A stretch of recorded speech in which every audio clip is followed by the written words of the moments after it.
Hello YouTube, today I bring you a review of the Harley Benton BDI BDI-2000. This is an active direct injection box, an active DI for bass. It has an input for your bass. It's powered by a 9-volt power supply with center negative pole. Has a parallel output where you can plug to your amp. It has another output that goes, this is a balanced output, it can go direct to the mixing board, and also an XLR balanced output that also can go to a mixing board. So if you want to plug your amp, you rather go through the parallel out, which is unbalanced, and if you want to plug to the PA or the mixing disc, you go through either of these two outputs.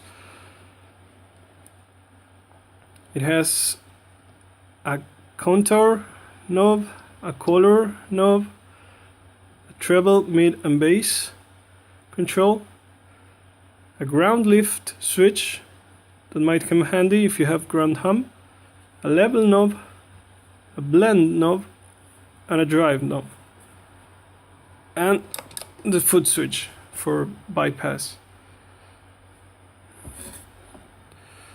One thing that you should bear in mind with this, if you're planning to buy this DI, is that it doesn't produce overdrive.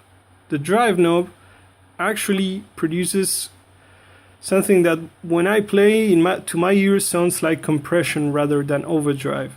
So don't expect metal tones out of this pedal or DI. I mean, this is not going to produce overdrive.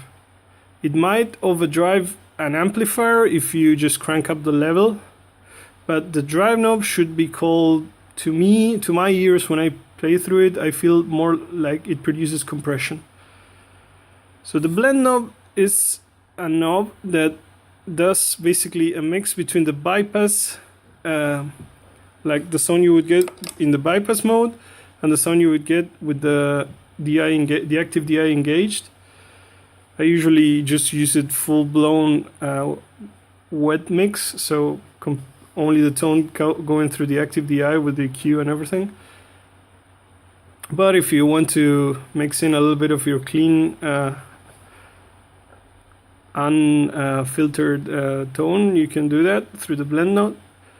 The level knob is the level knob, is the output.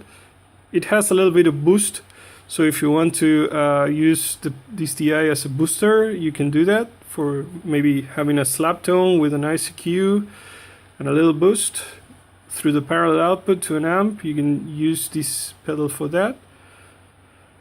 So the bass, middle and treble controls for EQ, I think, are very well positioned in the frequency range. I mean, they are responsive. I mean, if you cut the bass and you cut the treble, you get that nice, maybe you boost a little bit the mids, you get a very nice rock tone. And if you boost the treble all the way up, leave the mids so right, and maybe boost a little bit the bass, you get a very nice snapping slap tone. The color knob I find completely useless. This is supposed to work like a tone knob on steroids from your bass. Sorry about that.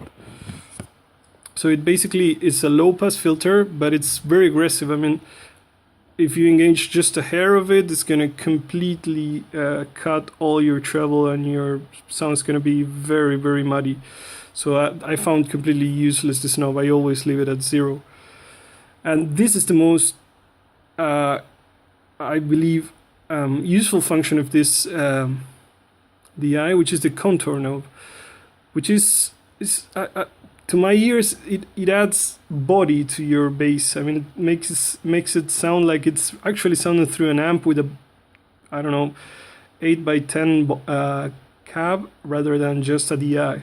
So this contour knob to me shines. It's the best feature of this DI. I usually crank it quite much because I really like how it makes my cheap Harley Benton short TP bass sound full and you know, beefy. So yeah, it's only something like 60 euros in Europe, so it's very, very cheap. It's built like a tank. It's all metal except for these two rubber parts over here, which act as, so yeah, it doesn't slide out around in the floor. You can also power it with a 9-volt battery. I didn't say that, sorry. But you can do that. You cannot power it with phantom power. Don't do that. It doesn't work.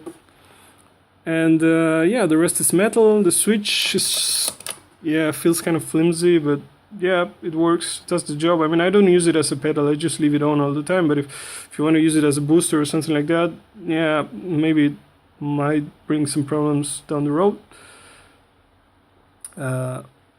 It wouldn't be true bypass either. I mean, it doesn't. The sound you hear is not an actual click of a normal double pole, double throw switch, but rather, the spring inside of it.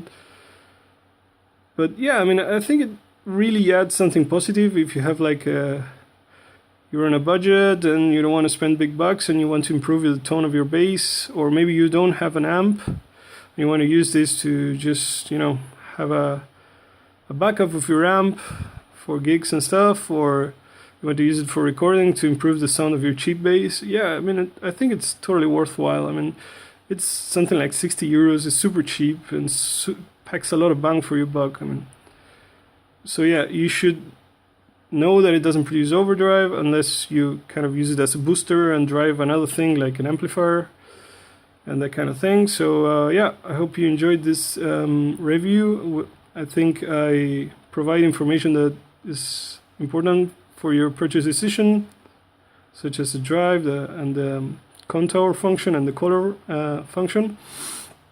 And yeah, if you want to hear tone samples of this DI, you can check out my channel. I have a couple of tracks there recorded using this DI. Okay, I hope you like this video, and yeah, please comment, like and subscribe, and see you soon.